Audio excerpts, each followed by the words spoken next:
Hi everyone, welcome, good evening, welcome to the Money Hour with Lakshmi. I'm your host Priya Agrawal, and joining in with me today we have Chanchal Saxena from Team Lakshmi. And if you are tuning in for the first time, let me tell you a little bit brief about Lakshmi. So, Lakshmi is India's first financial platform for women. And today, in this episode of Money Hour, we are here to discuss all about home loans. So, home loan is like a very hot topic these days as everyone dreams of having their own house. It gives them a sense of accomplishment, a belongingness feeling, and everyone have this like कि अपना घर होना चाहिए, right? And when we talk about having our own homes, home loan comes into a picture, and it plays a very critical role. So let me explain you what home loan is and how the current situation of home loan has been.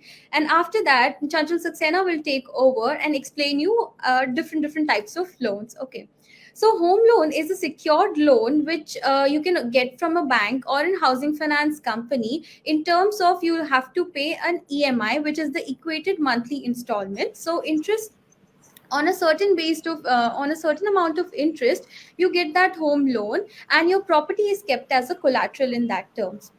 So this is how we say that we take a home loan, and it depends upon your income, your age, the loan amount, and the tenure of the loan, and specifically the interest rates. So as we are talking about the interest rates, we have seen a huge fall in the interest rate in terms of because of the COVID situation, and a lot of people have halted their decision of buying a home because they face job losses or pay cuts. So they were not able to manage money that effectively, or can take out money to pay out EMIs, because we see that home loans or the EMIs that we pay, as it's a long huge financial commitment per se. So we need to take a decision very wisely, considering all the factors. And so let's get started. And in this session, we are going to cover everything about home loans, starting from like we covered what is a home loan. Now we'll be covering what are the types of home loans, then the factors that you need to consider before applying for one. Then what is home loan insurance, and how banks evaluate your home loan application. So suppose you apply to a bank, and then what are the criteria that banks take into consideration to evaluate your application. And then we'll be covering about how you can prepay your loans. So let's get started. Over to you, Chanchal. We would like to know what are the types of home loans that users can avail. Great. Thank you so much, Priya. That was a lovely introduction. I believe people would now understand what is home loan in a better sense. And before I begin, I would request all the viewers who are here right now do drop a hi so that we can all interact and we can have a very good start to a conversation, because we are going to simplify home loan in as simple manner as we can, and I think it could be a better way for us to connect. And also I hope every one of you is safe and healthy at home. And now I would answer your question, Priya. So there are various types of home loans in today's time, and to begin with, I think we all get messages, right? Hey, you have received a pre-approved loan from your bank. So your pre-approved home loan is the first type of loan. So pre-approved loans are nothing but loans that are offered by a bank to its existing customers, depending on their credit worthiness, their income, their financial positions, and all these factors once taken into consideration, some amount is already approved for them in terms of loan. However, this amount might not be equivalent to the amount that you're actually trying to perceive from the banks. Coming to the second type of loans, home purchase loans. Now these are loans that are taken by borrowers to purchase a house or a flat which is already constructed and well furnished, or it can be unfurnished also for that matter, but it's an existing property that you are planning to purchase. Then comes your loan for construction. Now here, a home loan for construction is offered to customers who are, looking to construct a house on an existing piece of land. Here, the plot is already been taken care of. It's the house that needs the construction, the funds for. Then come your plot loans. So plot loans are similar to construction loans, but here even the price of the plot is covered in the loan amount, and this actually becomes really difficult to get, because difficult to get in the sense your credit worthiness should be really high to take a loan for the plot itself. Now it can depend on where you are residing, so the price of the lands are cheaper or higher depending on that. So for example, in Mumbai, a flat might cost you somewhere around 2 to 3 crores if it's in a metro place, whereas the same plot or the same area of land would be half a price in a very uh, the outskirts of the city, or maybe if it's in a rural area.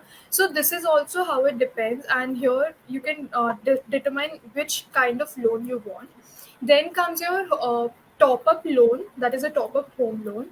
So what happens is that when you take a loan, suppose you say you take it for 50 lakh rupees, the loan amount, and this is for your construction of the house. You've constructed everything, and now you decide that I want to have a home theater for myself. I need to sit back every night and watch a movie. If you are someone like me, you would definitely do that. So in that case, you would require a top up loan, and with that you can add more value to your existing loan and use it for either furnishing or other things associated with your house and your home constructions. Then come your home extension and renovation loans. Now, these are two separate things, so be mindful of which one you're selecting. Home extension loan means that when you're planning to extend the land, when you're planning to extend the property in terms of area of land, carpet area, rooms, on those basis. Whereas a home renovation loan means that you plan to renovate your house. You want to improve the structure of your house. You want to like just add something here, remove a room and make a kitchen or whatever you want. That is a renovation loan that people take. And the last type of loan is a balance transfer home loan. Now, what is this loan? Suppose you have taken a loan from XYZ Bank and you see that the interest rate here is 5%. Sorry, 8%, for example. And then you decide that, oh, ABC Bank is giving me the same amount of loan with all the same features at an interest rate of maybe 6%. So here you can see that the interest rate are 2% less, and that is going to make the cost even lesser for you in terms of EMI that you have to pay. So what you do is you stop your to stop your loan from this XYZ bank and to start your loan with the ABC bank. You would come into refinancing, that you are paying off this loan by taking another loan, and you actually start a proper loan there. So this is a balance transfer loan. So most people choose this to opt to avail options like better interest rate, but there are also other criteria that follow. So these are the different types of home loans that one can consider. But now, Priya, I would request you to tell people that, okay, these are the types of home loans, these are the options available. But what are the factors that one need to consider before getting a home loan for themselves? Okay. That's a great question, actually. And it's a very common question that we get on the community, right? That people are in a dilemma like, how should I decide? What all factors do I need to consider? But before that, who all are the people who are live with us, do let us know in the comment section below. We'd love to know that you're watching us live, and we'll be happy to answer all your questions. So, now coming towards what all factors we need to consider. So, firstly, be mindful, think of the fact that whether this is your first house, like if you're buying it for the first time, a person needs to have that feeling that, yeah, since a long time they have been living at a rented apartment or a different place, but they need to have it their own house. So this is like an emotional connect that people have towards their homes, right? And we usually feel that, when we are living in a rented place and we live it at our own place, so we have that a different feeling. Now the second thing is you need to understand what your financial situation is right now, because this home loan is a huge financial commitment in terms of it's a big amount. And even if you have to pay the EMIs, you have to you know separate a major chunk of your income in terms of paying the bank loan. So you need to understand, because it's a long term loan, consider various situations like what your income is, how your current financial situation is, how much are you able to save the money, or the disposable income, we say that even after spending, how much money are you left with. So accordingly you can decide. And thirdly, you can see like what's your situation right now. Like, are you planning to settle in a particular place for a long time? So supposedly if a person has a job which requires a lot of traveling and the entire family has to move back and forth in quite a certain amount of time, then they may not consider like buying a house for the consumption purpose, as they have to switch places. But if the person has a settled place, that if they have a business or something, or they are sure that they live in a particular place, then it may be a good idea for them to buy a house. So these are a certain things which we need to consider before applying for a home loan. And one more thing which plays an important role is how you can repay the loan. So this is where credit score comes into place, which we'll be covering in the later part of the session. But before that, I'd like to know, Chanchal, like how we can since we are discussing on the fact that what all factors we should cover, but there's a big question, right? Whether we should buy a house or rent a house. Yeah. So, if you could explain us like what all things we need to consider in that perspective and give our viewers a great knowledge about it, so it would be like this. Yeah, so renting versus buying is something that comes every day on a community. That's one question that every other person has on the community, like whether should I rent a house, whether I should buy. And I believe it's a very important decision as well, because it's a huge sum of money, right? Like property, even if you're renting it out, it's like it's a cost that is attached to your budget. You cannot it's inevitable, you cannot like just skip it. So now when you have to think of it, there are two ways to paying for a house. It's either renting or buying. Now if it floats, flies, or it frees up your money, it is cheaper to rent. And if you have the mindset that why should I pay for my landlord's mortgage, instead I can do it for my own self, you are good to go to buy. Now these are very fundamental ways of looking at it, and there are a few pros and cons that I would like to run you guys through for renting and buying. And after that, I'll tell you the rule of 20, one thing that all of us should take into consideration before making a firm decision on whether we have to buy or whether we have to rent.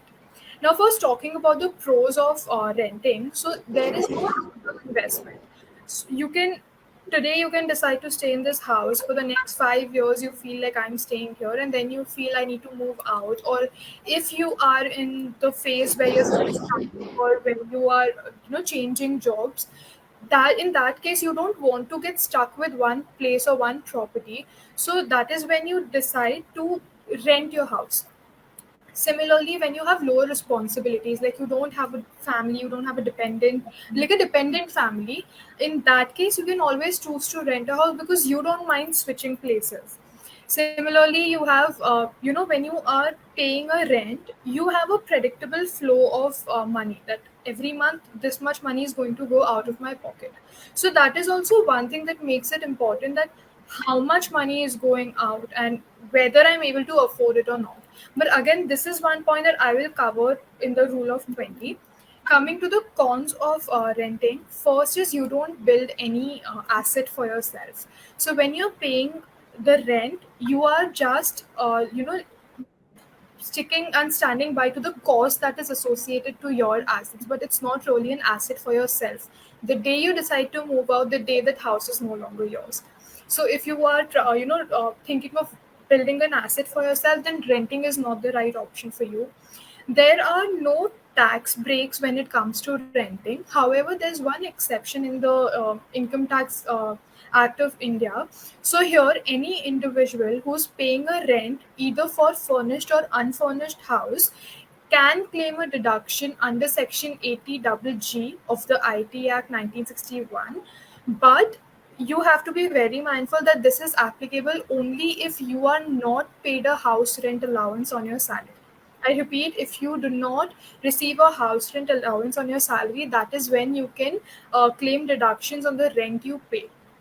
So that is one exception. And then you also have less control over your space. So when you rent a house, might happen that you cannot repaint it, might happen you cannot drill holes in the wall to hang your pictures or clocks and everything. So if you want, there are things, and I think there's one thing that's very important in today's day.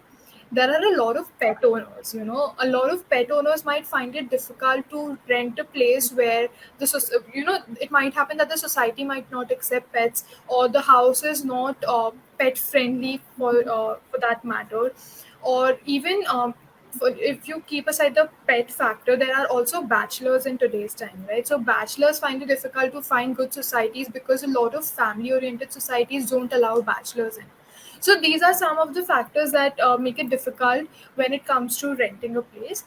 Now, talking about the pros of buying a house, first you build an asset for yourself. You know, it's all yours. The day you want to sell it off to generate more money, you can do it freely.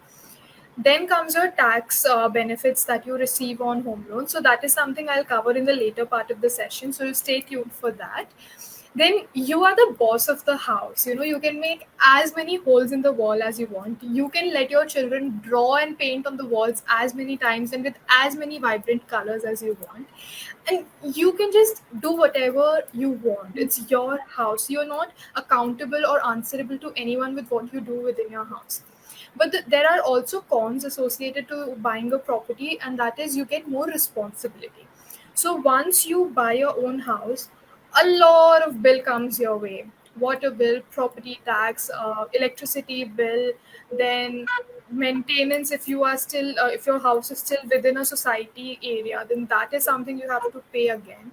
So these things are what you need to take care of. Now a lot of societies in today's date, what they do, you are having a problem, just call them on this technician, that multi utility technicians, and they'll come and they'll repair your things and go. But if it's your house, you have to find one yourself, get it done, and depending on your area, you have to negotiate on the prices. So that is one thing. You have to be more responsible when it comes to your property. Second, it's harder to move. You can't just leave your house and go away. It's not happening कि 3 दिन इस घर में रहे, चौथे दिन मन भर गया तो चलो दूसरा घर लेते हैं. It's not that easy to just let go of the house.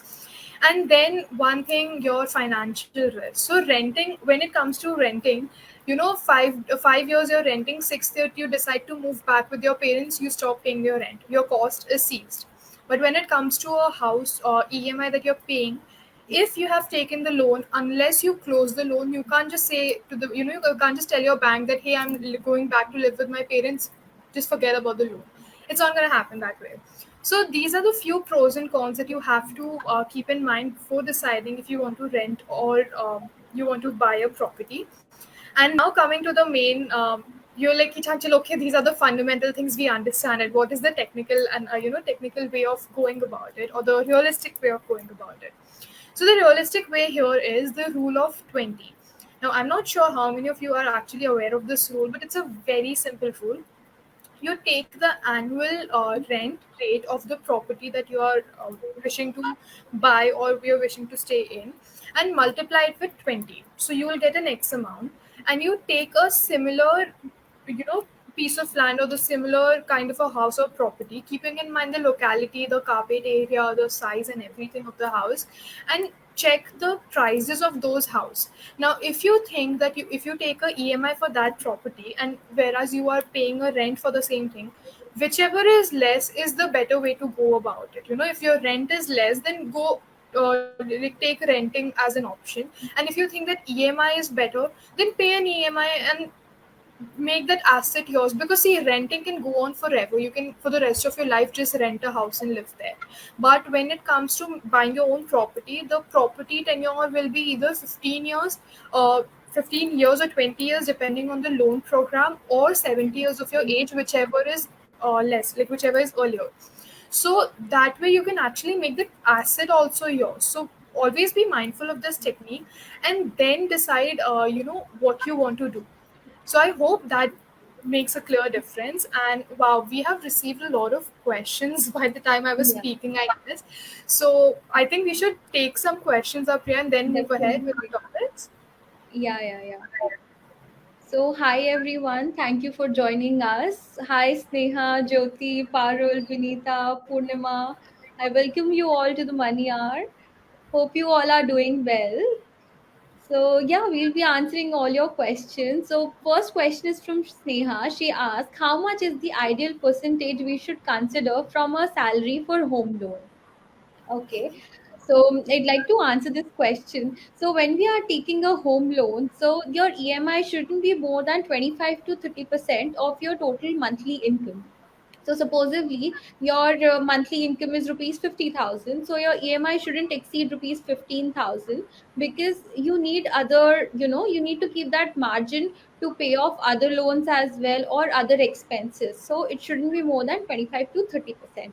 So I hope I've answered your question. And as we are talking about EMI, I'd like to say one thing, that EMI is the full form is equated monthly installment, and it comprises of the interest component as well as the principal component that you pay. So I hope it's easier for you to understand all the loan statements that we get, right? So yeah, I'll take over the next question from Jyoti. She asked, like, yeah, Jyoti, we are really good. How you? And her question is that she'd like to know we that she has multiple loans, like CD loans and short-term personal loans, and she wants to apply for a home loan. So, what percentage of income will the bank consider for us to sanction the loan? So would you like to answer that, Chanchal? Sure, I would love to. And hi, Jyoti. And in fact, hi, Parul, Sneha, Vinita, Purnima, Sai Deepika. I'm really happy you guys are here today with us. It's a pleasure again connecting with you guys. And we are doing extremely well. And we hope you all are doing well too. So you have mentioned that you already have like a credit card loan, you have a short-term personal loan, and you want to apply for a home loan. So what percent of your income will the bank consider? So what happens here, Jyoti, is that it doesn't then. See, there are two ways the bank considers what kind of a loan it wants to sanction you. It can be in terms of your income, but that is just a primary part. The other parts are also the other types of loans that you already have, your CIBIL score, your credit worthiness. If they feel that your credit score is really high and your credit worthiness is good, even though you have existing loans and not just one but multiple loans, but still your credit history is good, they might even give you the entire loan amount that you're looking for. It's all how you present your credit history, how your financial statements look like. So it's a very subjective question. You can always show your documents to your bank and you can ask them that, hey, if I already have these loans, what will be the percentage of the amount that I'm looking for that will be sanctioned to me? If you have a good credit history, you have if you when you take up loans, as Priya had mentioned before, there are a lot of documents that you have to submit, out of which few documents are your income statements. So these income statements and your TDS certificates, your ITR that you have filed for the last 3 years, they will talk about your credit history for you. So they will check that and then they will let you know. So I think it would be ideal for you to contact the bank or the institution through which you're borrowing your money directly and ask, because it becomes very subjective. It also depends on what kind of loan you're taking, for what period you're taking, and what is the amount of loan that you're taking. If it's a lower amount, they might even give it out all, but if it's a very high amount, like if you're going for a 1 CR or something, then they might even, like, step back and revisit all the documentations properly. So I hope that answers. May I take up the next question, Priya, Sure, to sure, ask you? definitely. Yeah. So Purnima is asking, can we avail home loan if the property is in our in-laws' name? Okay.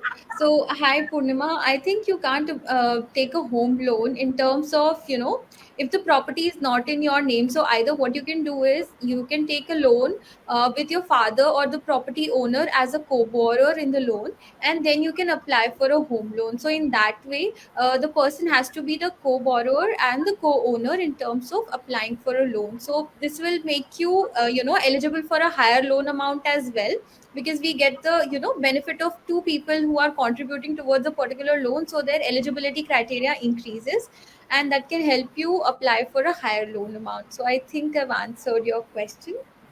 So Can I just summarize what you just said, Priya? yeah, yeah, Because I yeah, read sure. this article and it was beautifully written that co-applicants can it is mandatory for co-owners to be the owner of the loan, but the it is not necessary that the co-applicant needs to be the co-owner. So if that makes sense, you can easily like understand if you can or cannot take a loan directly. Yeah. Hi, we have other people joining us today. So we have Dipanvita. Hi, Dipanvita. Hi, Renuka. Hi, Preeta. And hi, Shifali. So yeah, I'll take up all your questions. So firstly, let's take another. So Benita's question is, hi, is home loan insurance mandatory? So I think we'll be covering home loans further in this upcoming just after three topics. So I think Vinita, just wait for a few minutes and we'll explain everything to you in detail. Next question is from Dipanvita. She asked, like, is there any loan available specifically for buying land at low interest rate, and is buying a land now worth it? So would you like to answer it, Chanchal? Sure. So there are loans that are only for the land. As I mentioned previously in the types of loans, that they come only for the plot. They are known as plot loans basically, and the interest rate also depends again on the different banks and the lending institutions. So you have to compare and find out like which one is offering a lower rate. You can also look at the Pradhan Mantri Awas Vyas Yojana. So that is also one great way of buying houses. If not, if you want to look at a subsidized rate at which you want to go. And when you say, is buying a land now worth it, so there's this one thing I read where somebody, I don't remember who said it, but somebody said that they have stopped making land anymore. The land is that much, it's the people who are increasing. So I think if you're getting a land, nothing like it, and that too at a good rate, because at the end it's your asset, right? Like you need to have one, बोलते हैं ना, रोटी कपड़ा और मकान वाला जो होता है, तो उसमें एक मकान तो होना ही चाहिए अपना, the plot and the roof is all yours. But then again, it's all subjective. It might be that it's my way of thinking, it's my way of consideration. For you, you might think that what's the point of investing in a land when you can rent and save that money. So it's again very subjective. So if you have to ask me, is it worth it? I would personally say yes. Priya, what would you say? Do you think it's worth buying a land in today's time? It depends upon the person's financial situation. Like if they have other goals pending, like they have to prioritize their goals then. So if they have like a child's education goal or a child's marriage goal, or specifically talking about their retirement goal, so if they have that in place, so I think they should prioritize these first and then go ahead for this home loan or buying your land probably, and then consider the other things. Or because the thing is that it's an illiquid investment, I'd say. For me, I think that way, that it's an illiquid liquid investment, as we invest a huge sum of money, and it may not be the right time. Like if I want to sell a particular land at certain point of time, I may not be able to do that, or I may not Right. get that value that I want. So one needs to be very careful when they make this decision, and see that whether they are buying it for an investment purpose or consumption purpose, so that may help them to make the decision. And as we True. talked about the low interest rate criteria, there are two types of interest rates offered in the loans. So one is the fixed rate of interest and the other is a floating rate of interest. So fixed rate of interest, when we apply for a loan, so this remains the same during the entire tenure of the loan. So supposedly you had a loan of around some 50 lakhs at a 8% interest rate. So if this is a fixed rate of interest, this will remain constant during the tenure of the loan. Supposedly it's a 20-year period. But in case of a floating interest rate, it changes as per the RBI's repo rate. So we see that the repo rate has fallen down or has increased. So accordingly, this floating interest rate also changes. So one needs to consider this also as an important factor when taking a home loan, because sometimes it may happen that you have selected for this particular floating interest rate, and over the years, after supposedly a 2-year time period, the interest rates have fallen down. So you may get that benefit in terms of floating. Otherwise, if you have taken a fixed interest rate, you may not get that benefit. So this is an important criteria. And other thing which is like that, in some cases some banks offer this facility also, that you can switch from a fixed interest rate to a floating interest rate. So this is very situational in terms of banks to banks or a housing finance company. It depends upon their terms and conditions, and it happens usually after a certain period of time they get a person or a loan applicant gets this facility. So I think this is pretty much it about the loans. And yeah, In fact, Priya, there's a few things that I want to highlight in what you said. So, first thing is that if you want to switch from a fixed to a floating rate, you have to pay also like some yeah, there are charge, certain charges. some fees. So that you have to be mindful. So don't rush into taking a loan. Secondly, if you are a woman, then in that case, a woman gets even lesser concessions by majority of banks and financial lenders who give a lower interest rate if it's a woman who's taking the loan or if the house is in the women's name. And there's one thing that you highlighted, Priya, about consumption versus investment of a property. So when you're Yeah. actually taking that into consideration, there's something that I even suggest on the community that if you want to take a home loan to buy a house which you further want to let out, like give it for renting purpose or just sublet it or something like that, just be mindful of the fact that there are various factors that determine if you are buying a house in the middle of nowhere and you're expecting a tenant to come, कुछ नहीं आएगा because then nobody wants to live in the outskirts of the city, right? If you are getting a plot of land very cheap and you just go and buy it, you might not even need a loan, and then you discover that it's right next to a dumping ground. There's no point. So there are a few things you have to be mindful of, except your personal goals also, that okay, these are also the things that affect the price of my property or the lifestyle that I want to carry forward. If you are someone who's like really social, who wants to be around people, and then you decide to take a villa in the outskirts where you have to travel 2 hours to reach or see a single soul, then it won't help. So I think these are also the things you need to consider very well. Yeah. And I think, Priya, before we move ahead, since I think a lot of questions will now be dependent on what our further session is about, so we should continue with our explanation on various topics which are left, and then we can take up these other questions. What do you say? Okay. Sure, sure. We can do that. Okay, Yeah. so in that case, I have this question for you. How do banks evaluate our home loan application? Because I think a lot of people even had the question on that note too, right? So why don't you Okay. address it for everyone? Yeah. So this is a very interesting topic. Like we apply for a loan, right? We expect certain benefits. We expect a lower interest rate from the bank. But how do banks evaluate our application? So here, firstly, the most important thing is your credit score. So your credit score depends upon a various factors.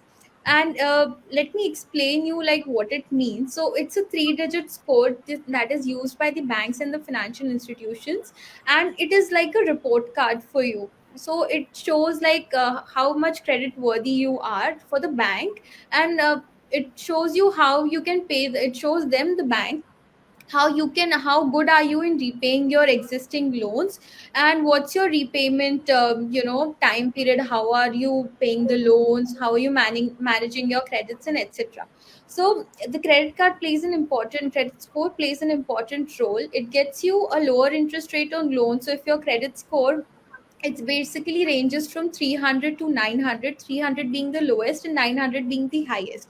So if your credit score ranges, it's above 700 or 750, it's considered a good score. And this helps you in a lot of things. It gets you a lower interest rate, and it gives you also a discipline that you have to pay your loans on time, that the people should set reminders onto how they can pay their loans on time and maintain their credit score in a good way.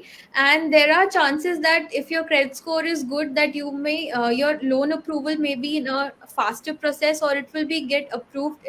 There are the higher chances to get your loan approved, and you can get a higher loan amount also if your credit score is good. So if the bank sees that, yeah, you have paid the loan like previous loans in a timely way, you have completed all the dues, so they may you may be eligible for a higher loan amount and a lower interest rate.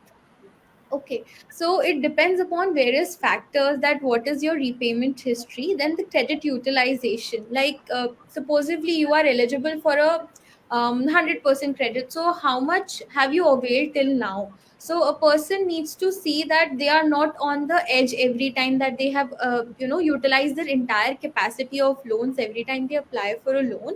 So they need to see the credit utilization percentage. And one thing which is an important criteria, like, they a person shouldn't apply for too many inquiries in terms of loans. So they shouldn't apply for a single loan at n number of banks, because this may show that the person is credit hungry, we say. So this this affects the credit score actually. So you need to evaluate on your individual basis. If this the times have changed now, everything is available online. So you need to consider, you do your proper research, evaluate what all banks are offering, what kind of services, how much interest rates are being offered, and then apply for a loan, so that your credit score stays safe. And the credit mix also plays an important role, like how many types of credits you like loans you have taken so far. So if you have a good mix of loans, you are eligible. Like, this plays an important role in determining your credit score. The other thing which plays an important part is the income level. So we need to see that how much are we earning, then only we can figure out, right, that how can we pay the emis on a monthly basis. So your income and your future expected level of income, or the projected income that we say, plays an important role in here.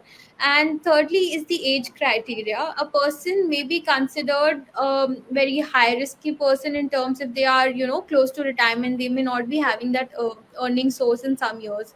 So age also plays an important role.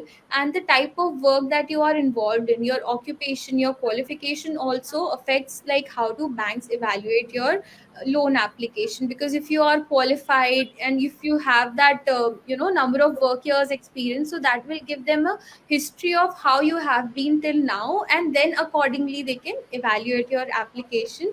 And then it's all about the property also, like what type of property are you applying for, and what is the loan amount that you have applied. So it shouldn't be like the property is of 50 lakhs and you're applying for a 60 or a 70 lakhs loan. So that also, determining the value of the property is really important here.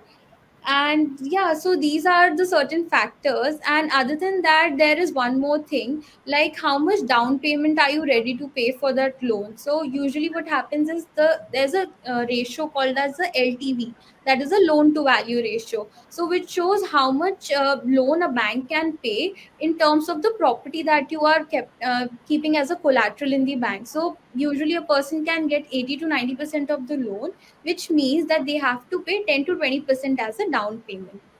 Okay, so this criteria impacts your loan amount and emis a lot. So you need to figure out, like, how much down payment are you able to pay in upfront, because it's a like a lump sum amount of money you need to pay in terms of applying the loan. So evaluate that first, and accordingly, so if you are eligible to, if you are able to pay a higher amount of down payments, then your emis can be reduced, or your tenure can be reduced. So these two things can happen. And accordingly, you can balance out how you can monthly manage your expenses. So I think I've covered a lot here.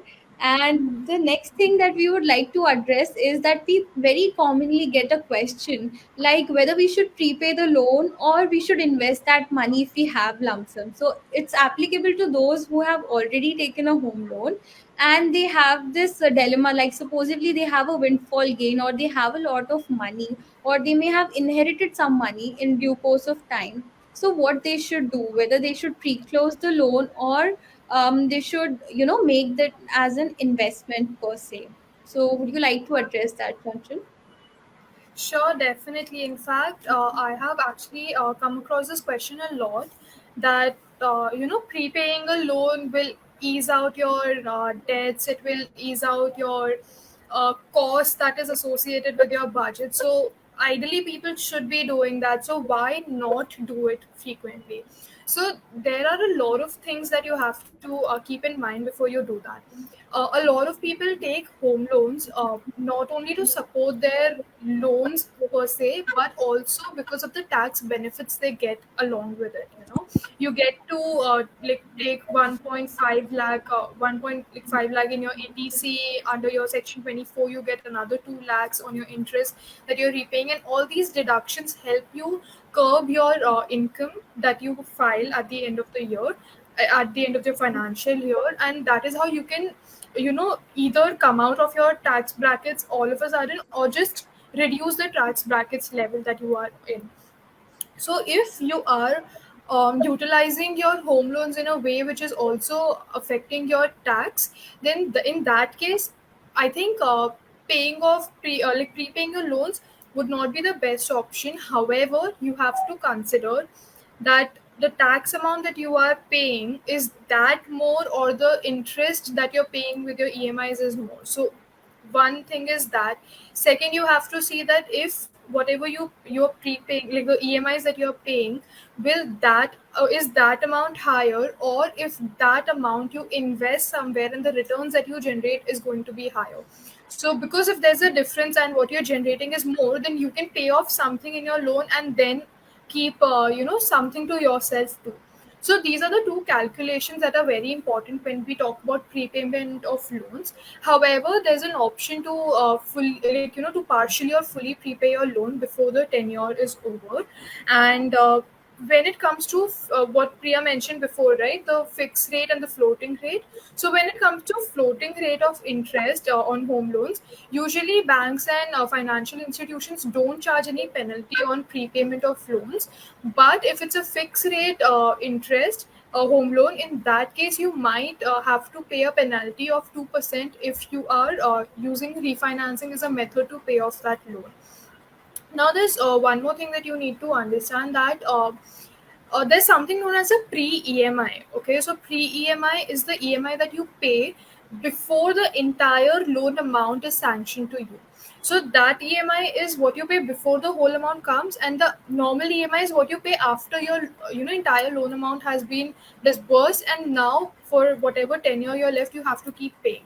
So your pre-EMI is not considered as prepayment of loan, because that is a different thing altogether. That is something you have to pay once your entire loan amount is in your hand. Post that, when you decide to pay off your entire loan, that is what is considered under prepayment of loan. So it's completely at your discretion. It is completely an individual's choice, and as per their plan, that they should or they must prepay their loans or wait. You should also see if the fee that you have to pay, the charge that you have to pay, is a lot on prepayment. Then again, you should avoid such cost, and you should, you know basically be very calculative when it comes to such things. So that is something about prepayment. And I remember we read this question here, Priya, about home insurance. So I think now is the time we should talk about it. So why don't you address our users about home insurance? Absolutely. But before that, we got a question regarding this home loan prepayment only. Like, how should one, reduce the interest, or are there any tips that they can use to pre-close the loan, or what are the factors that they need to consider? So, I'd like to address that first, and then I'll come to home insurance. So, Sure. firstly, a person can do is the first option is always a prepayment of loan that they need to consider and evaluate the pros and cons basis the returns and the interest that they are paying. Okay. The next thing is that they can do is a balance transfer of loans that we say that, as Chanchal mentioned in the start of the session also. So they can opt for that facility also. But before that, before switching, a person needs to see like what kind of deal they are getting in from other banks or other housing finance company. Like if there's a drastic change in the interest rate, then they can evaluate how much will they end up paying in like both the banks, and they can evaluate the processing fees also. And when they are applying for a loan, so the important factor is like do a proper research and then do apply for a loan. And secondly, you can always negotiate with the bank in terms of the charges. So as Chanchal mentioned before also, that there are various kinds of charges that comes along with the bank loan. So first is the processing fees, then the other charges in terms of document verification and other things that the banks rely on. So a person can, negotiate with the bank. If they have a good credit score, they can always negotiate with the charges and can reduce their cost of buying getting a home loan. So I think that will help a person. And now coming to home loan insurance, so this is something, a new concept that we have heard right now. So we have usually heard about health insurance or life insurance, but home loan insurance is something a lot of people might not know about. So this is a kind of insurance that you can avail either through a bank or directly through the company. So a person will get, in terms of like when they apply for a loan, they need to create a sense of security, because insurance is a tool which is used for protection. So in terms of home loan also, since it's a huge commitment, and a person who has availed a home loan may have this criteria that their family or the dependents may not be in a situation that they can pay off this loan in future if something happens to the applicant. So to secure their family or dependents, what they can do is they can avail for a home loan insurance.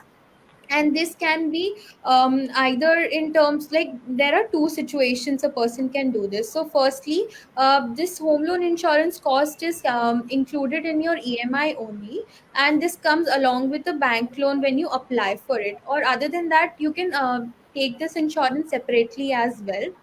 So this will help if there is some mishappening in terms of with the loan applicant, or if in case of disability also. So if the person faces total disability, then also this home loan company, the insurance company, will pay the insurance, like the home loan amount, to the bank and pay off their loans.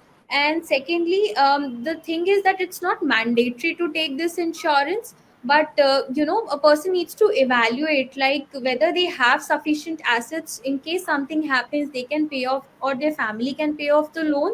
And if not, if they feel that they need a sense of security and they need to cover their liabilities in terms of managing the money and everything, then they need to consider the insuring that particular amount. So either they can take an insurance, or they can build assets so that it can help in managing the money. So I think this insurance concept is new. The ideal criteria would be to research about it, see what all benefits the person is getting in terms of home loan insurance, and then evaluate and then go for it. So I hope I've covered this topic. And next thing we have is, wait a second, Before we we move on to the next topic, Priya, there's one thing I wanted to highlight. So I saw that question. I think it was asked by Preeta, that if we have some funds and I want to pre-close, then how can I do that, right? So there was this one more very easy step that you can do. Just increase your EMI amount. So every yeah. month when you increase your EMI amount, your amounts increase and your tenure automatically reduces. And I think that also will boost up your credit score with a very high rate, because then it shows that your credit worthiness is very nice. Yeah. So yeah, that's one thing. Sorry, go ahead. No, no, no, absolutely right. So let's move on to the topic, which is, a highly awaited one, that when we are applying for loan, it's a huge expense. So Right. when we are talking about expense, a person thinks of tax benefits, like how they can avail the benefits out of it, right? So Chanchal, if you could explain us what are the kinds of tax benefits in terms of home loans and how a person can avail those, so that would be great. Sure. In fact, I can see a question right in front of me. It's from Renuka Agarwal, who's asking, can you explain the tax benefits associated with home loans? I just knew this is going to come up. Great. So, your home loan actually comes with two aspects. One is the principal amount repayment, and one is your interest amount repayment. Now, your EMI constitutes of both, right? So every year, so this tax implications is yearly thing that you have to take into consideration. So when you talk about the principal amount repayment under Section 80C, you get an exemption, sorry, a deduction limit of 1.5 lakh. So you have a total limit of 1.5. Within that, your principal amount is included. The only condition here is that the house property should not be sold within 5 years of possession. In that case, you can claim up to 1.5 lakh on your principal amount. And there's one more thing that comes under your section 80C, and that is your stamp duty. Now, your stamp duty, again, it is within the 1.5 lakh limit, and the only condition here is that it can be claimed only in the year in which the expenses has taken place. So, if this year you are, paying the stamp duty, so this particular year you can avail it. You can't carry forward that expense yearly. Now, you have for principal and the interest rate. Now, for interest, we have a lot of sections in our Income Tax Act. So, I'll run you through each of them. So, first is your very famous Section 24. Under this, you get a 2 lakh rupee deduction. And the condition here is that the loan must be taken for the purchase or construction of a house, and the construction must be completed within 5 years from the from the financial year in which the loan is taken. So if that eligible, like if that criteria you meet, then you're eligible to claim a 2 lakh, what do you say, deduction under that section 24. And then come your two other sections, that is section 80EE and section 80EA. So these are two sections which are kind of overlapping. A lot of us get confused here, but I'll explain it in a way that it's easier to understand. So if you have a loan amount of up to 35 lakh and your value of property is below 50 lakh, like it does not exceed rupees 50 lakh, in that case you can avail a 50,000 deduction on your interest under section 80EE. I repeat, loan amount 30, not more than 35, and property amount not more than 50 lakh.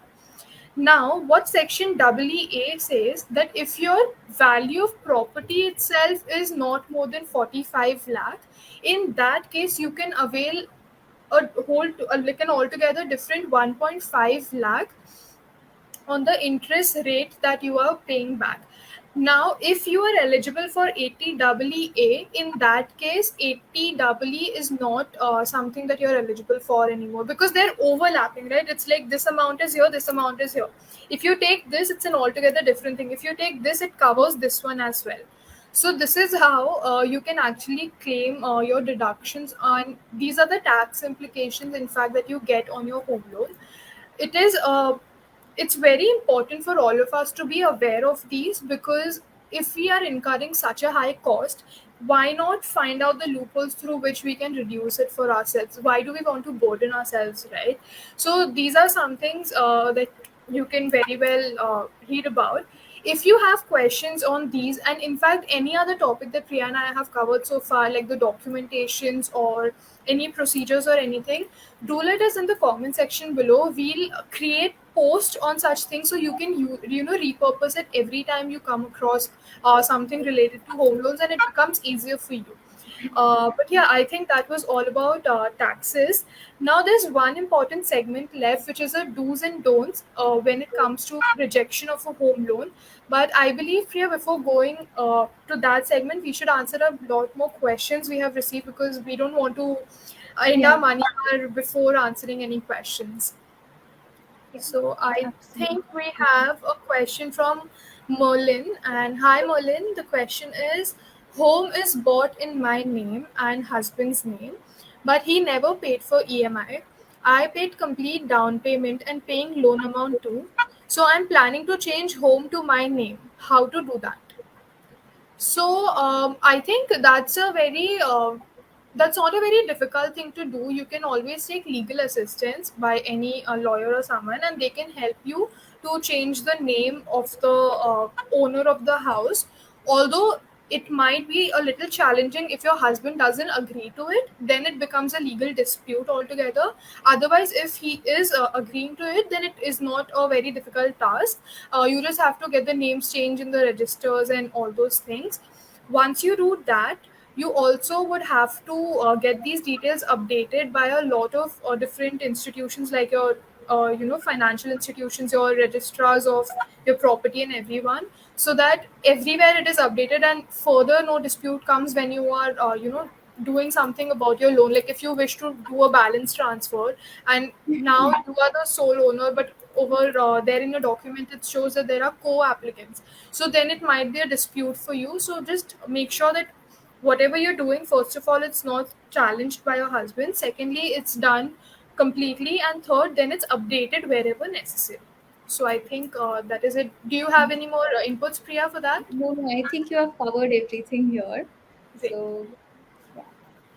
Let's proceed to another question. So it's from Radhika. She says that if loan eligibility is less for approximately 50 lakhs, is it wise to check for other source and invest more to get a good home loan at 70 lakh rupees so that in future value may increase and get profit? So else just go with 50 lakh budget, be with less tension. Okay, so yeah, everything, like we need to have that, a peaceful sleep when we take these important financial decisions. Along with that, we have to maintain that we are living peacefully and Yeah. it's not hampering our mental situation or anything like that.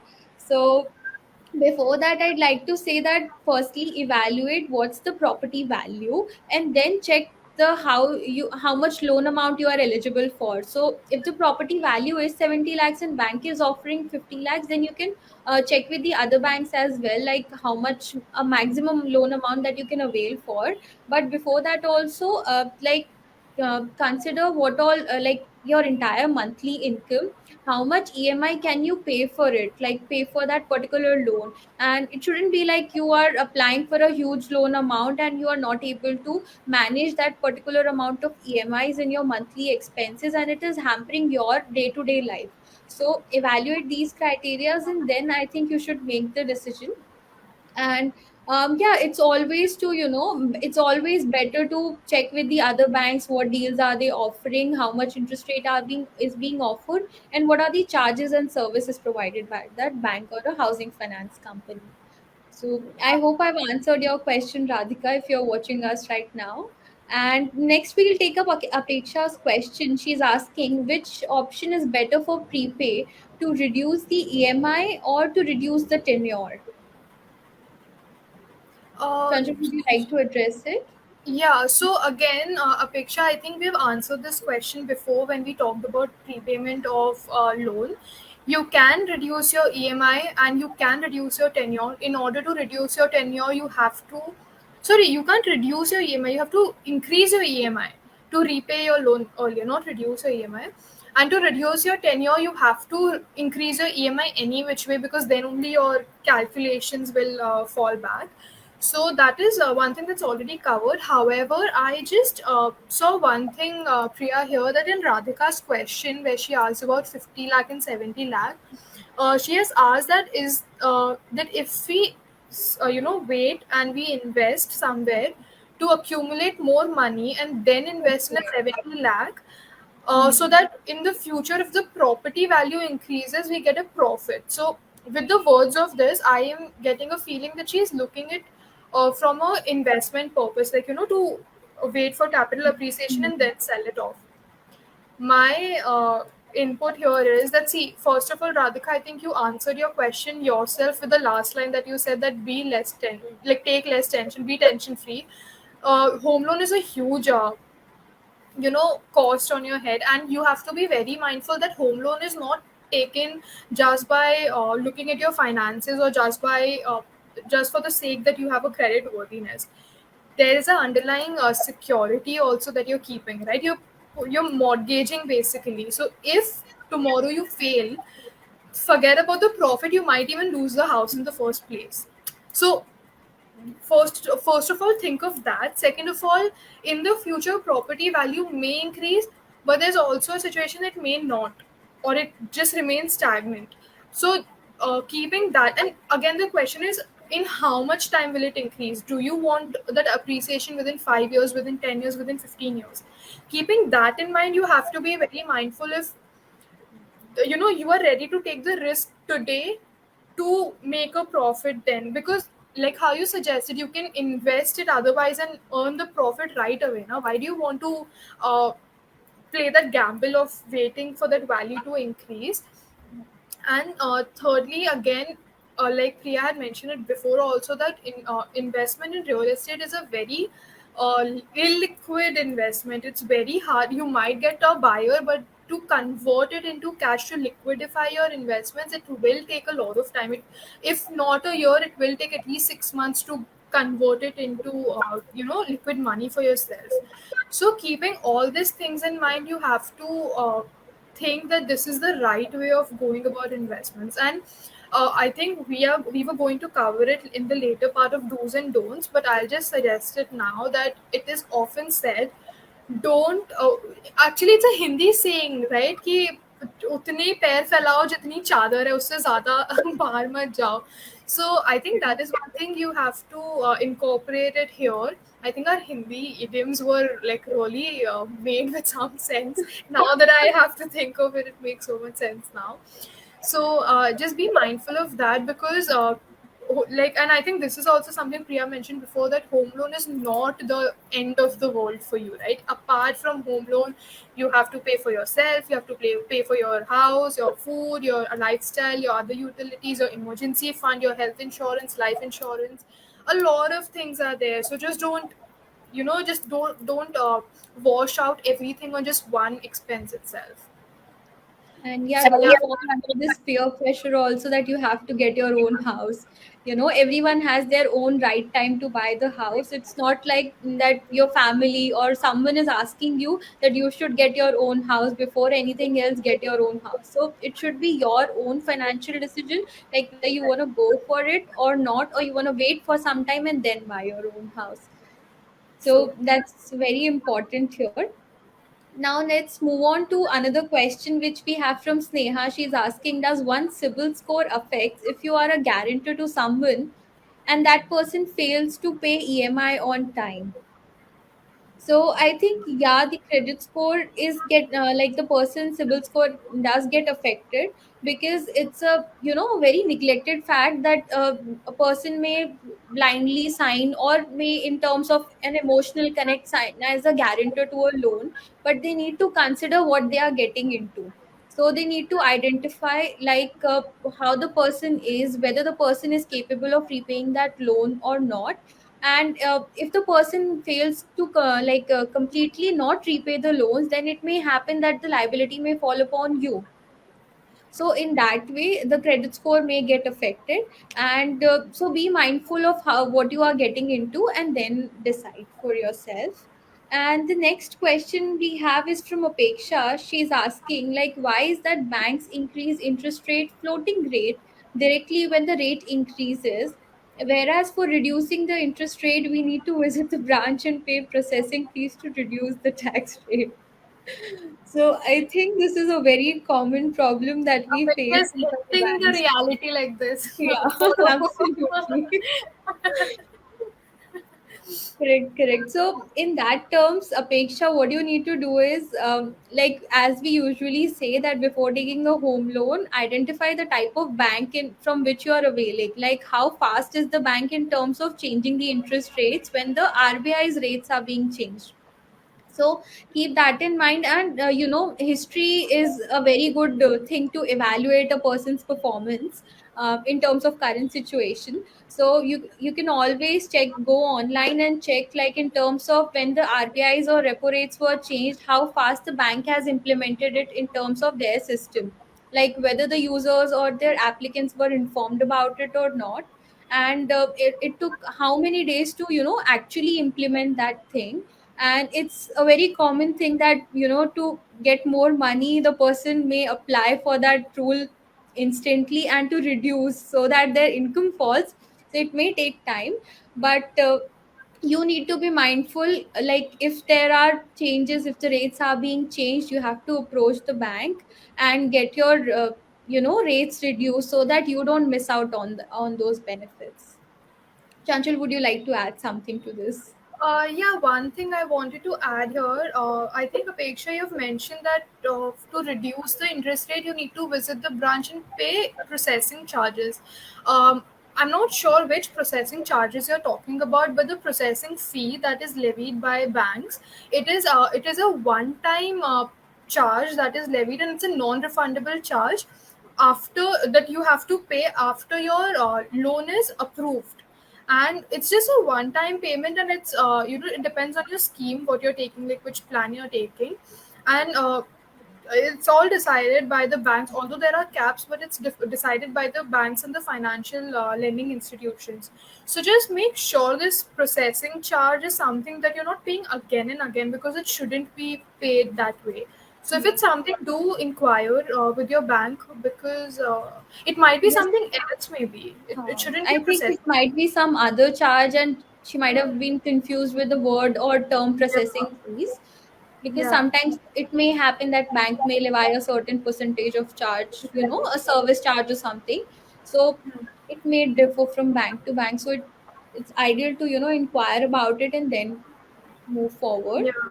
And you can always ask your, call up your bank or your institution and ask that, why do I need to pay this fee again? Like, ask them for an explanation. And I think that is one thing that we don't do much. We don't call up the customer care and ask questions. You should really do that, because then they're liable to answer and explain it to you the right way. And no better, there's no better way of explaining a service or a product than better than the person who itself is providing you that service. So always do that. It's a great way of also expanding your knowledge in some sense, I believe. Yeah. Here we have another question from Apeksha only, which says, how does the home loan help in tax benefit, like in terms of deduction allowed in principal and interest? So Apeksha, we've already answered it very briefly, back then, and not briefly, in fact, very elaboratively we have answered it. So you can check it out. In fact, can pre-EMIs when property possession is pending be used for tax benefit? So I think that will also be covered there, because pre-EMI is also nothing but your principal and your interest being repaid. So it's all covered back. Yeah, Priya, next one's on you. Yeah, a picture for you. I'll just give you a two-liner brief about what all tax benefits we can get, so that you are, satisfied that I got the answer or something. So, firstly, you get the ATC benefit of up to 1,50,000 in terms of principal repayment and your stamp duty charges, etc. And in terms of stamp duty, also it needs to be on that particular year in which the charge has been incurred. Secondly, there's a benefit on the interest payment that you make on the home loan, so you can avail a deduction of around 2 lakh rupees on that. And thirdly, if you are a first time home buyer, then if the loan amount is below 35 lakhs and the property value is around less than 50 lakhs, then you may get an additional deduction of rupees 50,000. So this was a brief, and for the details you can refer to the video afterwards also. And moving on to the next question from Purnima, we have like, if you're short of by 10 lakh rupees, will you suggest home loan or any other option which will help me? And she can actually save 10 lakhs in 2 years, but we are planning to buy it ASAP because the rates are increasing. So, what do you suggest, Chanchu? So here, one second, I'll just read it again. If you're short by 10 lakh, will you suggest home loan or any other option which will help me? I can actually save 10 lakh in 2 years, but we are planning it inside. Okay, so one thing, if you are saying that you are falling short of 10 lakh, so my question is that, did you calculate it well in advance that how much money you would require, how much the bank would pay, and how much down payment you will have to pay yourself? Because see, a lot of time what happens is we think that we'll pay this much down payment and this much bank will cover. But we should rather do it the other way around. We should first see how much the bank is ready to pay, and then decide how much down payment we will have to pay, and then decide if we really should go for that property or not. So that is one thing. However, if you are still if you still lack 10 lakh rupee, uh, I don't think you can take multiple loans for the same property, because then it will be a fraud case, and then you won't get the money, like, even from the single loan. And you can always talk to your relationship manager and ask that if they can do a top up of your loan. Like, you take the base value and then you do a top up later on, and within the next 2 years you actually increase your credit history and credit score and everything, and then take a top up loan to meet your future needs. Because I don't think you'll have to pay everything together, right? You will pay it off like within the period. So that you can do, you can always fall back on a top up loan. If not that, but then you can always ask your relationship manager if they can consider this 10 lakh rupee within your within your base amount only. And if any other documents are required that can support it, or any, if there's any way which we can go about it, then that should do. Otherwise, I think top up is my suggestion, what I feel is the right way of going about this. What do you suggest, Priya? Correct, correct. I agree with you. And yeah, you can basically see what all money that you have and how much money do you need currently and what will be the amount required after 2 years also. So you need to evaluate that particular criteria considering the inflation and then decide like whether you should go for it now or wait for 2 years. And thank you, Apeksha, that we have answered your questions. We liked it, so thanks a lot. And we have another question from her again. Like, bank gives two option every time we go for prepay. So whether to reduce EMI and keep tenure same, or reduce tenure and increase the EMI. Okay, so So, huh, go ahead, go ahead, Chanchal. go ahead. So if you're talking about firstly reducing the tenure and increasing the EMI, then you need to evaluate your monthly cash flows and see that whether you will be able to manage that extra amount that you will be you have to pay again. So evaluate that whether that extra amount of money is not disturbing your current financial situation or your monthly expenses. If you are able to manage that, then you can always increase the EMI and get your tenure reduced, which will automatically happen. And the other situation is reduce the EMI and keep the tenure same. So I think, Chanchal, would you like to throw some light on this concept? Yeah, so when a picture they ask you to reduce the EMI and keep the tenure same, they are doing so because they are asking you to also pay a penalty on your prepayment, and that's why they're ready to reduce your EMI and keep. Like when you say prepayment of your loan, that means you're paying back to the bank or the lending institution. You're paying something back, and if they're asking you to reduce your EMI, they are not your friends that they'll be like, अच्छा चलो मत दो रख लो कोई बात नहीं.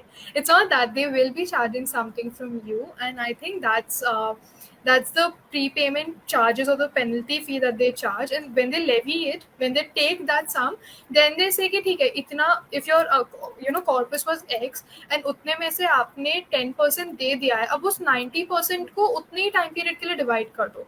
So you automatically your EMI will reduce, and the tenure will still remain the same. So that is what probably what they mean with by that.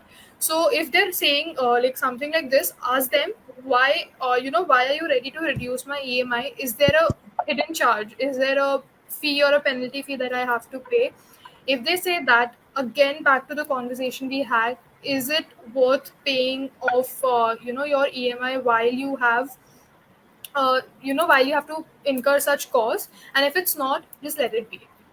Pay with like, you can take the second option, or you can rather look for another way of going about this, that make an investment in something where the returns are even higher than what you pay back, so that you can balance it out and you are not just incurring pure costs. So yeah. Okay. Oh wow, we got two more questions here. Yeah.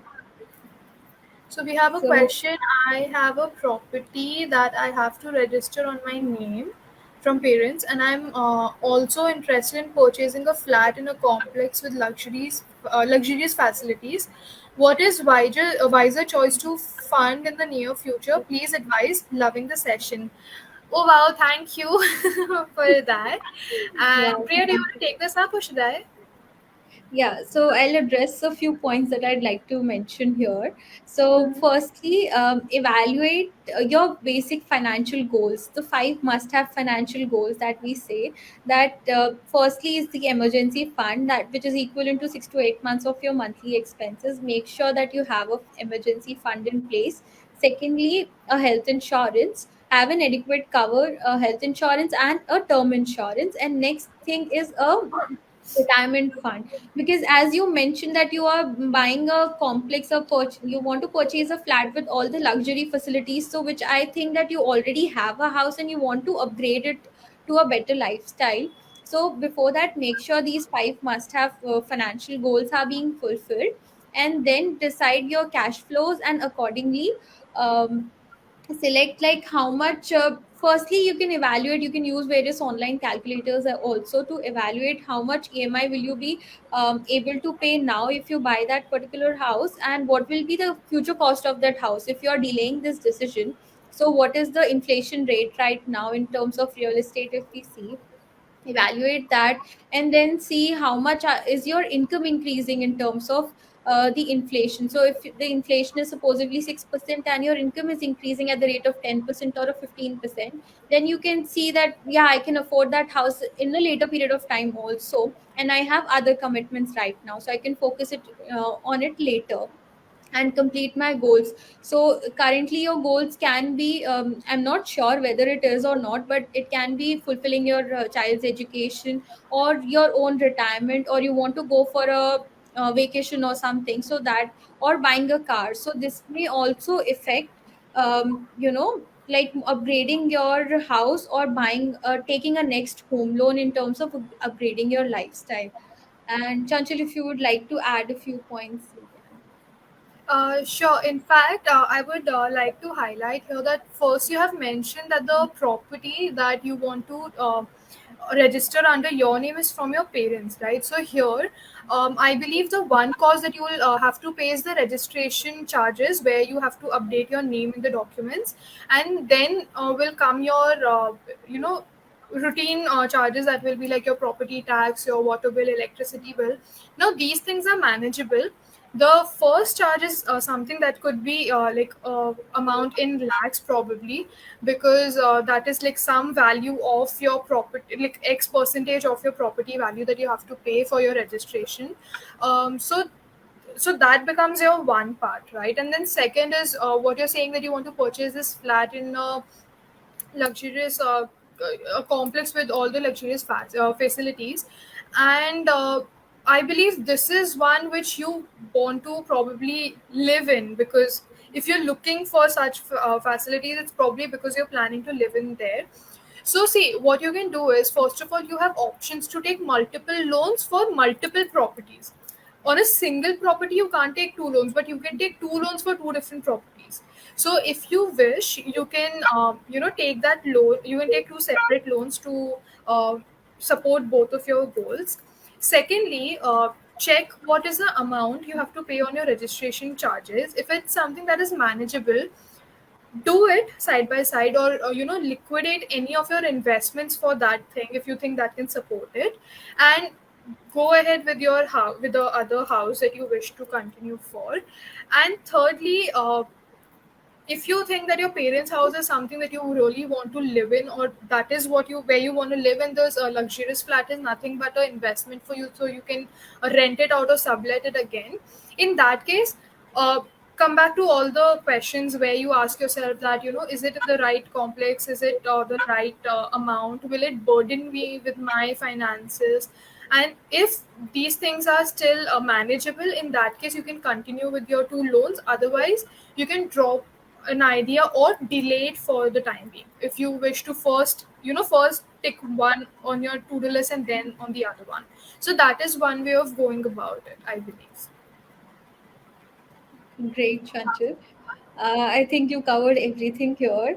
And we have quite a few questions. So, one is from Purnima. She is asking, we had a question previously also. So she's mentioning that she has 65 lakhs right now, and Hmm. she is short of 10 lakhs. That is, she has 65 lakhs as a investment or the money right now, and the property is worth 75 lakhs. So she's thinking to opt for a home loan or a personal loan with less tenure, and would it be a good option for her to opt a home loan right now? So in So terms of go ahead, Chanchal. sorry, I was like in the zone of reading and I just said. No, no, no, say So, go ahead.